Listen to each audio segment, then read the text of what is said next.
Hey guys, welcome back to my channel it's English time. जैसे कि आप देख सकते हैं, अभी हम एक टॉपिक कर रहे हैं ईडियम्स का, जिसका एक पार्ट हम ऑलरेडी एक वीडियो में मैं बना चुकी हूँ, जिसका डिस्क्रिप्शन में आपको लिंक मिल जाएगा। आप वहाँ जाके देख सकते हैं। अब हम करेंगे उसके आगे के idioms. So let's start the video. सबसे पहले है beside yourself with Joy, जिसका मतलब होता है टू बी एक्सट्रीमली हैप्पी। जब आप बहुत ज़्यादा खुश हो तो आप कह सकते हो beside yourself with joy. For example, I can see that you are beside yourself with joy on being selected for the job, congratulations.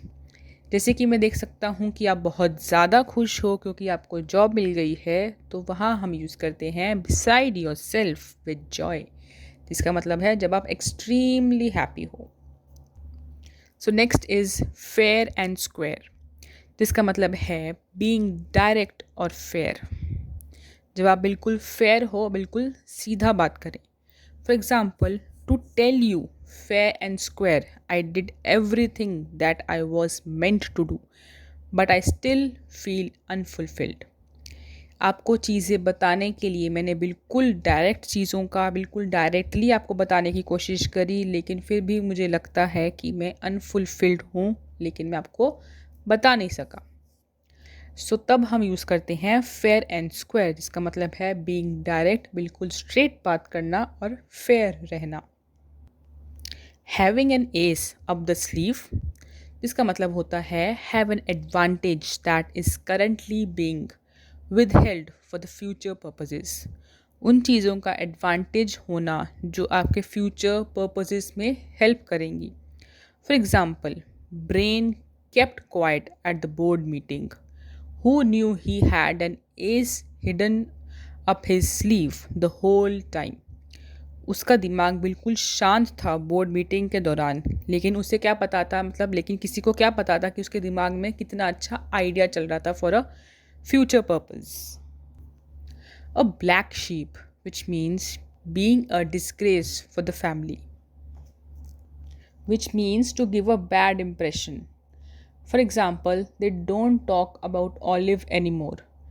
Turns out he was the black sheep for the family. He married someone else while he was still arranged to his fiancée।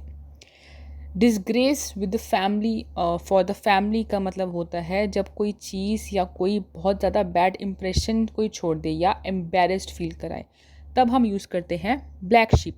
जैसे कि example में कहा जा रहा है कि वो लोग अब ऑलिव की बात नहीं करते थे क्योंकि वो एक ब्लैक शीप था। मतलब उसने एम्बेरस फील कराया था अपनी फैमिली को क्योंकि उसने शादी किसी और से करी, लेकिन वो फियांसे किसी और का था। Hook, line and sinker, which means doing something or trying to achieve something that thoroughness and passion, with thoroughness and passion। जब कोई चीज़ अपने पैशन से या बहुत ध्यान से हम करने की कोशिश करें या उसको अचीव करने की कोशिश करें। For example, I have set my mind to go through the spreadsheets by Monday and I am going to work, और I am working for it.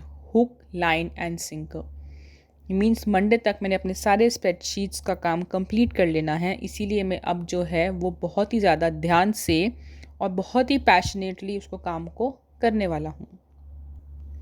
Looking to your laurels, which means not be lost in your achievements and losing the sight of what is supposed to happen.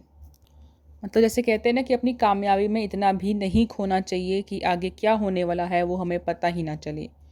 तब हम use करते हैं looking to your laurels. For example, looking to your laurels but do not rest on it. मतलब अपने achievements में खोना ही नहीं चाहिए, लेकिन वहीं रुकना भी नहीं चाहिए, हमें आगे बढ़ना चाहिए और ये भी ध्यान रखना चाहिए कि आगे होने क्या वाला है। Bear a grudge, which means to continue to feel angry or unfriendly for someone or something because of a particular past incident। Grudge का मतलब होता है किसी से बैर रखना, मीन्स किसी पे गुस्सा रहना। इसीलिए तब हम कहते हैं जब किसी से हम बहुत ज़्यादा गुस्सा हैं या अनफ्रेंडली रहते हैं, और वो भी उस चीज़ पे जो बहुत पुरानी है, मीन्स पास्ट में कोई इंसिडेंट हुआ है। For example, I bear a grudge against him for not taking me into confidence. उसने मुझे अपने कॉन्फिडेंस में नहीं लिया, इसीलिए मैं उससे अब तक नाराज़ हूँ। By the skin of your teeth, which means to just barely get by और मेक इट, जिससे आप ओवरकम कर जाओ या उसको ठीक कर लो। For example, Lester made the dance team by the skin of his teeth. You see the audition gates were about to get closed. मतलब उसने तुरंत ही अपनी डांस टीम को तैयार करके फटाफट उसने अंदर भेज दिया, इससे पहले कि ऑडिशन के जो गेट्स हैं वो बंद हो जाते।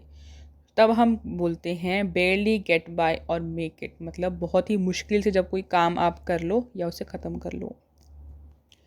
डाउन फॉर द काउंट, जिसका मतलब है टायर्ड और गिविंग अप, जब आप बहुत ज़्यादा थक जाओ या किसी चीज़ पे गिव अप कर दो। My pet dog is down for the count after playing the whole day with the frisbee. जैसे कि यहाँ कहा जा रहा है सेंटेंस में कि जो डॉग है, मीन्स जो मेरा पेट डॉग है, वो बहुत ज़्यादा थक चुका है, इतना टायर्ड हो गया कि उसने गिव अप कर दिया पूरा दिन खेलने के बाद। सो जब आप पूरा दिन कुछ काम करने के बाद या कभी भी जब आप बहुत ज़्यादा टायर्ड हो जाओ या किसी चीज़ पे गिव अप कर दो, तब हम कहते हैं down for the count. Next is draw the line, which means to stop before a point where something okay gets not okay. एक ऐसे पॉइंट पे आके रुक जाना जब कोई अच्छी चीज़ ना होने वाली हो। For example, hey buddy that's enough, draw the line before someone comes and beats you to a pulp. Means कोई आपको आके मारे या कुछ कहे, इससे बेटर है कि आप पहले ही रुक जाओ। हम कहते हैं ना कि कोई बुरी चीज़ हो उससे पहले ही संभल जाओ। So that's the thing, draw the line. कि कोई आपको कुछ कहे उससे पहले ही बेटर है कि आप वो लाइन ड्रॉ कर दो कि कोई उसको क्रॉस करने की कोशिश भी ना करे। Easier said than done means not as easy at it appears to be. कहते हैं ना कि कहना ऐसा आसान है, करना नहीं। कोई चीज़ दिखने में आसान लगती है लेकिन उतनी होती नहीं है। For example, listen, losing weight is easier said than done, many people lack commitment. जैसे कहते हैं कि लूज़ करना वेट को आसान है सिर्फ कहने में। मीन्स कि वेट लूज़ करना कहना आसान है लेकिन करना बहुत ज़्यादा मुश्किल है, क्योंकि बहुत से लोग ऐसे होते हैं जो कमिटमेंट कर तो देते हैं लेकिन कर नहीं पाते। So that's a thing when we say easier said than done. Break a leg means saying good luck to someone. जब आप किसी को गुड लक कहना हो तो आप कह सकते हो break a leg. For example, hey Berry it's time for you to get on the stage and present your monologue, break a leg. Means आपको गुड लक विश करना है तो आप कह सकते हो ब्रेक अ लेग। यहाँ पे ब्रेक अ लेग का मतलब टांग तोड़ना नहीं है, विच मीन्स टू से someone a good luck. Up a creek without a pedal, which means in an unlucky situation, जब कोई सिचुएशन ऐसी हो जो लकी ना हो आपके लिए। For example, Dan tried to dine and dash yesterday at a Chinese place, but he was stopped by the waitress. Guess he was up a creek without a pedal yesterday. Means क्योंकि उसके waiters ने वहाँ पे उसको रोक दिया था Chinese place में जहाँ वो खाना खाने जाने वाला था, तो वो उसके लिए एक अनलकी सिचुएशन हो गई। So that's when we say up a creek without a paddle. Give it a whirl, which means to give something a try. किसी चीज़ को जो हम कहते हैं कि ट्राई तो कीजिए, तब हमें उसे कहना चाहिए give it a whirl.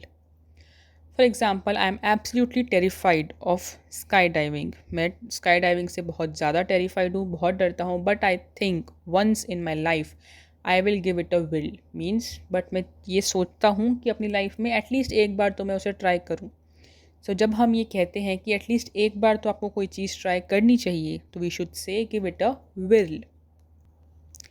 Fish out of water means to be out of your comfort zone. जब एक हमारा कम्फर्ट जोन होता है जिसमें हम आराम से रहते हैं, उससे जब बाहर निकलना हो तब हम उसे कहते हैं fish out of water. For example, Tom felt like a fish out of water because his girlfriend took him to a Star Wars convention in LA।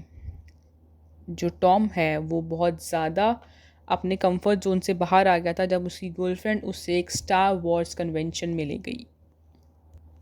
In a fast lane means a life filled with excitement. जब आपकी life बहुत ज़्यादा excitement से भरी हो तब हम कहते हैं in the fast lane. For example, when Chris turn 40, he decided to live his life in the fast lane and quit his job for his hobbies.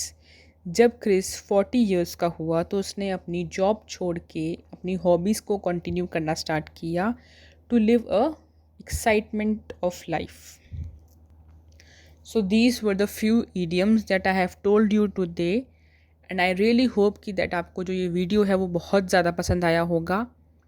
अगर आपको मेरी वीडियो से कुछ हेल्प मिलती है तो प्लीज़ मेरी वीडियोस को लाइक कीजिए, ढेर सारे कमेंट्स कीजिए. सब्सक्राइब नहीं किया है तो जल्दी से सब्सक्राइब कर लीजिए और नोटिफिकेशन को प्रेस करना ना भूलें. और ज़्यादा से ज़्यादा लोगों को शेयर कीजिए. टिल